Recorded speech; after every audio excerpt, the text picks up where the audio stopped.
আমাকে নিয়ে টেনশন করতে হবে না, কারণ তুই যখন ঘুমিয়েছিলি আমি তখনই তোর বাসায় গিয়ে আন্টির থেকে নোটসগুলো নিয়ে এসেছি। বোকা হাদি কোথাকার, আমাকে ডেকে তুলতে পারলি না? তোকে ঘুমিয়ে এত সুইট লাগছিল, সো ডাকতাম কি করে? ওকে বাদ দে। শোন, কালকে আমার পাপার বার্থডে, তো তুই তোর ফ্যামিলি সহ আসবি কেমন? আর একদম সকালে আসবে, আমরা অনেক মজা করব কেমন? ওকে, বাট আমিও ইহান আসবো কেমন? তোরা দুটো আসবি, বড়টা আসবে না নাকি? না রে, ভাইয়ের অনেক কাজ আছে তাই আর কি। ও আচ্ছা, okay bye, good night. Good night. পরের দিন সকালে আনু, ইমা ও ইহান এসে পড়ে আর আমরা সবাই মিলে অনেক মজা করি ও পাপার বার্থডে সেলিব্রেশনের জন্য গোছগাছ করি। রাত 8টা নাগাদ পাপা বাসায় আসতে আমরা তাকে হ্যাপি বার্থডে উইশ করে সারপ্রাইজিং বার্থডে পার্টি সেলিব্রেট করি। তারপর ইহানকে আদর করে ঘুম পাড়িয়ে দিই আমি আর ইমা, ওকে নিয়ে বাসায় চলে যাই। কি হলো বোন, কেমন মজা করলে? এত এত মজা করেছি তোমাকে বলে বুঝাতে পারবো না ভাইয়া। রিয়েলি? তা তোমার বেস্ট ফ্রেন্ডের নাম কি? তার বাসা কই? সেটা জেনে তুমি কি করবে? এমনি জানতে চাইলাম আর কি। তা ইহান কোনো কান্নাকাটি করে নাই? কচু করবে, আমার বেস্টিকে পেয়ে কান্নাকাটির কথা তো ভুলেই গেছে। সিরিয়াসলি? ইয়েস ব্রো, আমার ওই দুই ন্যানি যা করতে পারেনি আমার বেস্টু তা করতে পেরেছে। ইনফ্যাক্ট ও ইহানের এত যত্ন করেছে যে ইহান ওকে আম্মু বলে ডেকেছে। কি ইহানের আম্মু ডাকায় রাগ হয়নি তোমার বেস্ট ফ্রেন্ড? কি যে বলো না ভাইয়া, ওকে নিজের সন্তানের মতো যত্ন নিয়েছে। ইহান যে যাইয়া পর কুলে উঠেছে আর তো নামতেই চায় না। ঘুম খাওয়া দাওয়া সবই আমার বেস্টুর কোলে, আর ও সারাদিন একটুও কান্নাকাটি করে নাই এবং আসার সময় আমার বেস্টুই ওকে ঘুম পাড়াইয়ে দিছে। তাহলে তো কাল সকালে উঠে ইহান তো তোমার বেস্টুর কাছে যাওয়ার জন্য কান্নাকাটি করবে। করবে না, কারণ কালকেই আমার বেস্ট ফ্রেন্ড আমাদের বাসায় আসবে। ও তাহলে তো ভালোই।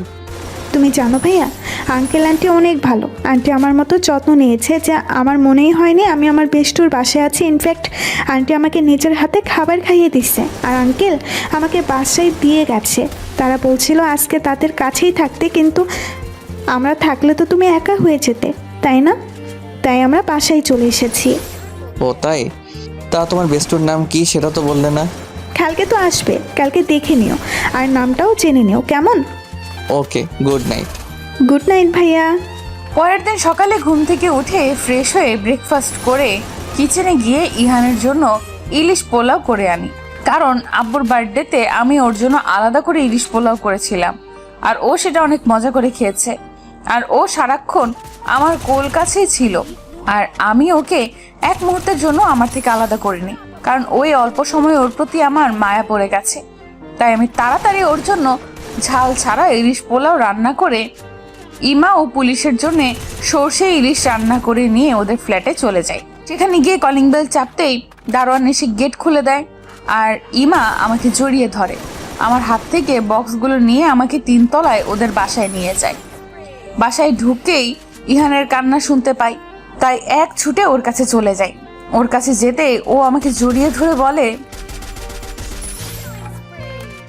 কোথাও না বাবা, এই তো আমি তোমার কাছে আছি।